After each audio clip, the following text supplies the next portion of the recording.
Welcome back to this program. I'm your host, Wu Guo. In this segment, we will continue our conversation with Mr. David Frazier, who is the co-founder and director of the Urban Nomad Film Festival here in Taiwan. David, other than your responsibilities in organizing the Urban Nomad Film Festival, you have also been a journalist in Taiwan for over 12 years. Okay, let's backtrack a little bit. When did you come to Taiwan and why Taiwan?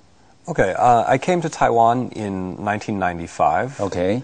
At that time, I was 25 years old. All right. And I didn't have any specific goals in coming to Taiwan at that time. Was there a particular reason you want to learn Mandarin, or you have friends here? I had an interest, generally speaking, in Asia. Okay.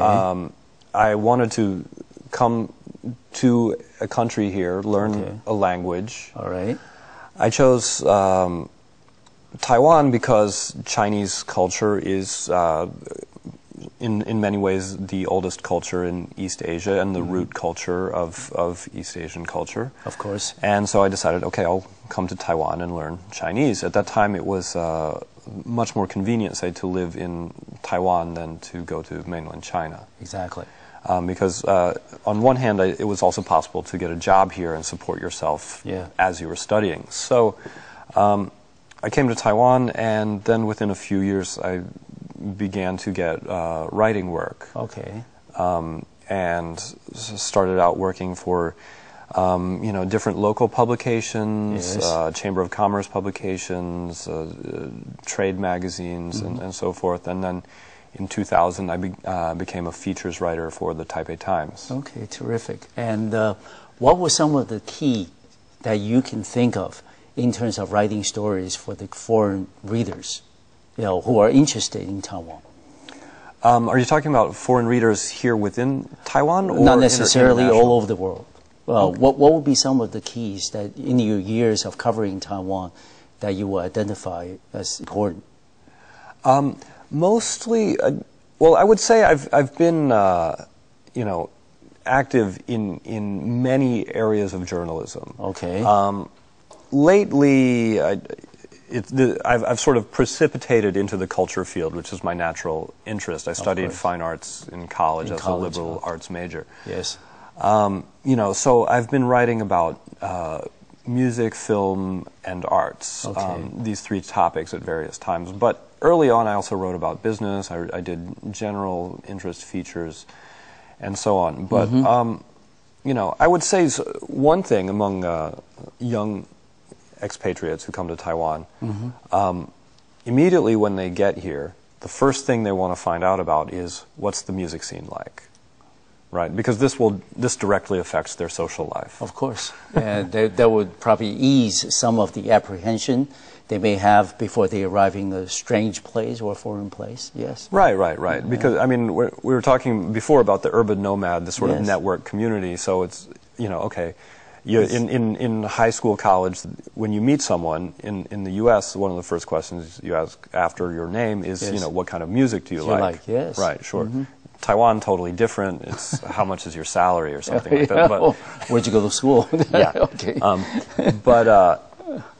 So people come here and they want to find their network, a place they feel comfortable. So that information is extremely valuable to expat community, especially the young group of 20-something, 30-something English teachers, which is quite considerable here. Yeah. And you said that you've covered a number of different stories on Taiwan or in Taiwan, including art, of course, that's your passion, and also business, and also some social events. What would be the area that you enjoy the most, you're most comfortable with? I mean, I would say writing about art is obviously easier for me. I have a background in that. I studied it in college. I lived in New York before I came to Taiwan. I had exposure to the arts scene there, and immediately after moving to Taiwan, I found the IT Park Art Gallery.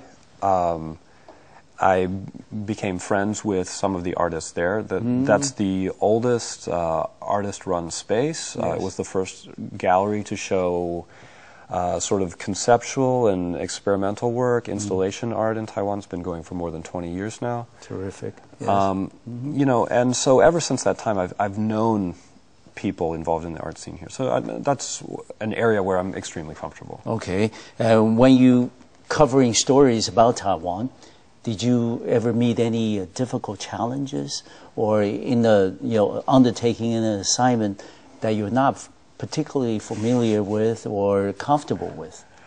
There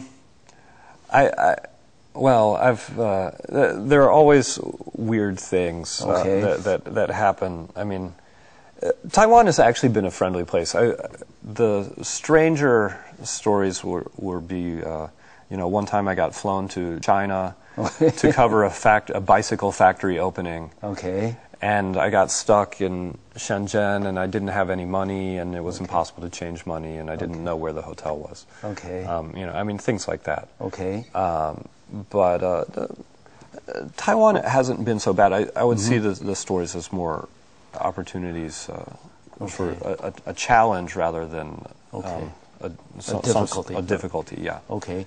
And as a foreign reporter covering Taiwan and writing stories in English, did you find that particularly rewarding, or is it something a little more frustrating because maybe the English proficiency level in Taiwan isn't as what it should be, and sometimes it's difficult for you to find the right person, to identify the right story, to find the keys in the process? Did you find that to be a problem? Not so much. I think first of all, being a journalist is a great way to access a society, because basically it's your job to meet different people from all walks of life all the time, to access their different worlds, and basically being a journalist has helped me sort of polish and improve my Mandarin Chinese all these years. All right. And after Taipei Times, I think at one time you were the editor for a local city magazine called Ian Potts. Right. Potts. Okay. And how did that come about? Okay, Potts is a magazine been published in Taiwan since 1995. Okay. It's essentially the village voice of Taiwan. Okay. Right. So its focus is on alternative politics and serious coverage of the arts. Okay. And it does it in a way that I think almost no other publication in Taiwan has been able to do. Okay. It's also weekly, it's a tabloid format, and it's free. Okay. And I always thought that this would be a great kind of publication for me to work at. My natural interest was in this direction. So I was approached with the possibility of working there, of developing an English section, and I thought that was great. So I jumped at the idea. Okay. And I really appreciate the work the opportunity and the work that Potts is doing. Okay, and Potts is still ongoing, I suppose? Right, Potts is still continuing. Okay, but for the years that you were there, did you find the local art scenes and the stories that you were covering in demand, or were there, just not enough interest in this kind of publication? I think they have a very sort of unique editorial position. Okay. They're funded through a university, so their budget is guaranteed every year. So they're not under pressure to generate ad revenue, or they're under pressure, but not the same. Overwhelming. Right, not the same as a fully commercial magazine. So I think they have a great readership. I think they're very influential. Okay. And just there's no sort of Nielsen ratings or anything that measure this, but with my experience, by working at Potts, it has opened doors in the cultural community to me extremely easily. All I have to do is say, I used to be the English editor at Potts. Everybody knows who I was. Okay, good. This is from the top film directors in Taiwan, like Hou Xiaoxian and Tsai Ming-liang. All the way down. All the way through all of the university and college students. Right, okay. right. And you have, all these experiences working as a journalist for, local daily newspaper and also for this, weekly magazine. How do you then evaluate the English speaking, and also the English language publication market here in Taiwan? I think it's always going to be a bit limited. Okay.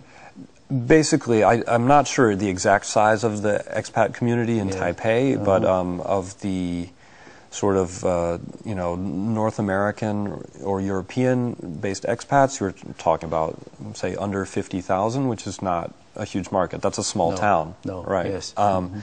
So, but online, for the Taipei Times has found a huge readership overseas among, Chinese and Taiwanese living abroad. Yes. And it's become a very important news source. So I think there's always an interest among media owners to support these kinds of publications. Okay. Because it broadcasts a good image of Taiwan internationally. Okay. I mean, Taiwan's a great place with a free press, a very very free, active media. Okay. So, and finally, David, do you see any obvious gaps that in the current market, especially for the English-speaking community, that maybe another newspaper or magazine with a particular focus can fill? I mean, I think actually, since I left Potts, there is no longer an English section there. Okay. Right. But I think there is potential market there for this kind of time out, this weekly entertainment or monthly entertainment So you like to see that revised? I think it would be nice to have it come back because it's in many people's minds, that's the mark of a real city. Okay, good. We're going to take another short break on our program. We'll come back. We'll continue our conversation with Mr. David Frazier, who is the co-founder and director of the Urban Nomad Film Festival here in Taiwan. I'll see you in a few minutes.